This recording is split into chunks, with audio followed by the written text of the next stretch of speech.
Messieurs les représentants du corps consulaire, Mesdames et Messieurs les députés du Grand Conseil, Mesdames et Messieurs les anciens présidentes et présidents du Conseil d'État, Madame la magistrate à la Cour des comptes, Monsieur le Président de l'Association des communes genevoises, Mesdames et Messieurs les conseillères et conseillers municipaux de la ville de Genève, Mesdames et Messieurs les représentants des autorités fédérales, cantonales et communales, Mesdames et Messieurs les rectrices, recteurs et représentants des universités et hautes écoles suisses, Madame l'ancienne maire de Lampedusa et l'Île-Lazare, Mesdames et Messieurs les lauréats, Mesdames et Messieurs les membres du corps enseignant, du corps administratif et estudiantin de l'Université de Genève, Mesdames et Messieurs les lauréats, chers invités, chers amis, Monsieur le lauréat du prix Nobel de physique 2019, cher Michel.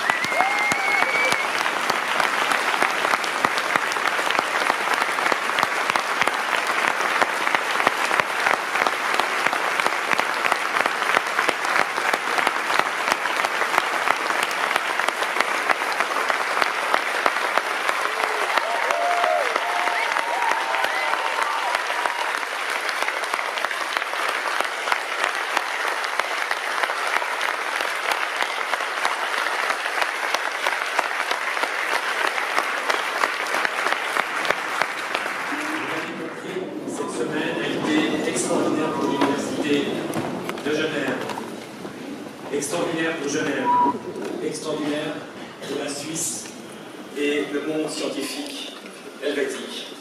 Merci Michel d'avoir déplacé tes rendez-vous de ce jour, d'avoir annulé une conférence que tu devais donner en Espagne pour être avec nous ce jour. Nous en sommes très reconnaissants, cher Michel.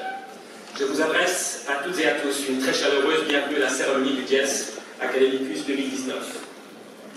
Votre présence, toujours aussi nombreuse, peut-être un peu plus cette année encore, est la marque de notre soutien indéfectible et de notre attachement à notre institution. Nous en sommes l'Université de Genève à la tête, dans les étoiles. Merci Michel, merci Didier. J'ai l'immense privilège et le bonheur de t'inviter, Michel, à monter sur scène pour me rejoindre. Notre collègue et prix Nobel Didier Queloz aurait vivement souhaité être avec nous aussi, mais à l'heure actuelle, il navigue quelque part entre Cambridge et Boston, non pas pour atteindre l'exoplanète, mais pour donner des conférences, j'imagine. Mais il a tenu à te livrer un message que vous allez découvrir.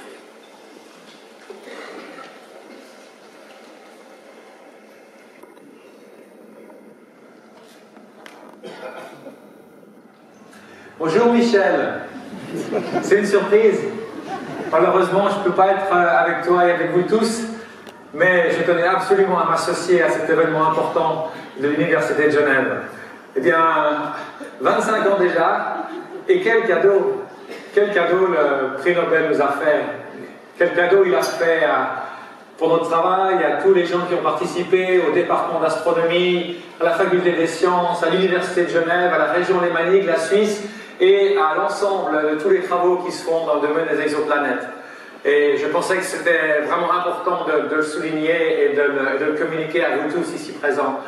Et aussi quel fantastique message d'espoir il donne pour finalement des gens quelque part tout à fait normaux, hein, quelqu'un qui fait ses études les écoles primaires comme moi à Genève, un pur produit genevois du collège, de l'université où j'ai eu le bonheur et la chance de te rencontrer et de travailler avec toi, puis après de continuer la recherche et de faire ce résultat extraordinaire.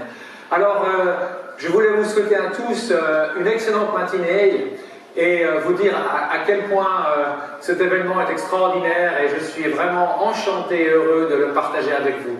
Passez une bonne matinée à tous. Au revoir.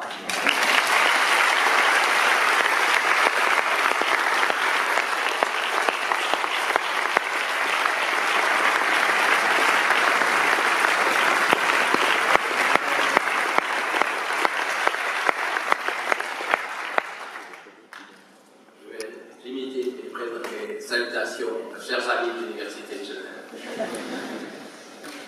La première chose qui me vient à l'esprit pour pouvoir dire ici, c'est une remarque que m'a fait il y a 2 jours un chercheur espagnol. Il m'a dit c'est incroyable de voir, c'est fantastique que le prix Nobel a été attribué à quelqu'un qui était au stade du doctorat, qu'il a fait ça avec toi. Et donc, ça c'est un message pour tous les jeunes étudiants qui sont impliqués dans les laboratoires. Eh bien, qui sait, peut-être votre travail mènera à ce genre de résultat. Parce qu'il faut se rappeler, dans l'histoire du prix Nobel, il y a comme des fois eu quelques oublis. Par ailleurs, je trouve assez intéressant de me raccrocher au thème de cette journée qui est la diversité. Enfin, la diversité, vous allez me dire, c'est la diversité humaine qui était présente ici. Alors moi, je vais vous parler d'une autre diversité, qui est la diversité des systèmes extrasolaires.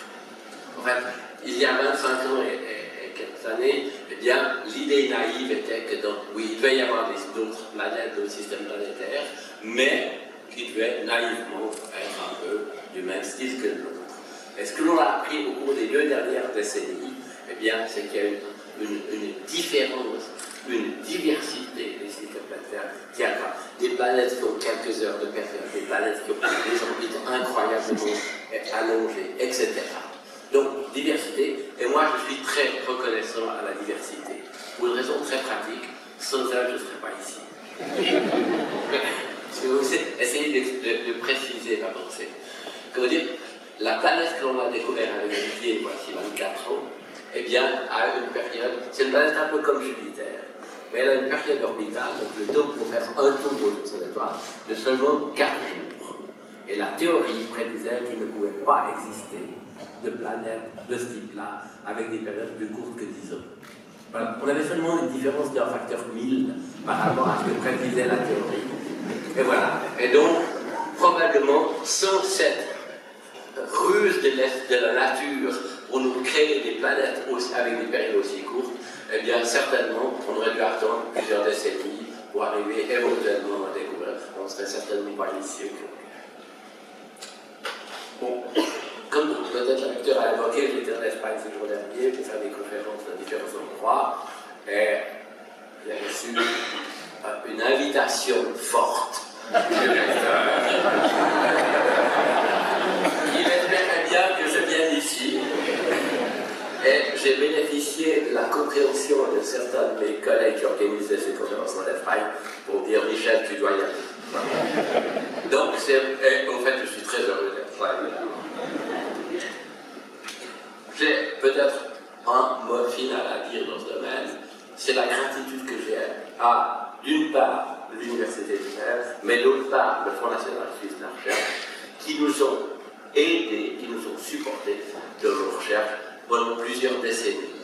Et comment dire, cette stabilité, cette confiance qui nous a été faite, c'était pas donné. Il y a, le domaine des planètes extrasolaires était mal vu à cette époque-là. Il avait été semé de résultats qui ont été contredits, etc. Au point qu'il faut rappeler que dans les années 90, eh bien, il n'y avait que 4 groupes de 2 personnes qui travaillaient à la recherche des planètes. Donc ce n'était pas du tout un des domaines porteurs, comme ça. Et néanmoins, on a eu le support pour nos travaux qui a été octroyé. Et je terminerai ça parce que je rajoute un petit peu de non prévu au programme. Simplement pour vous dire tous mes remerciements pour tout ce que vous êtes ici. Merci.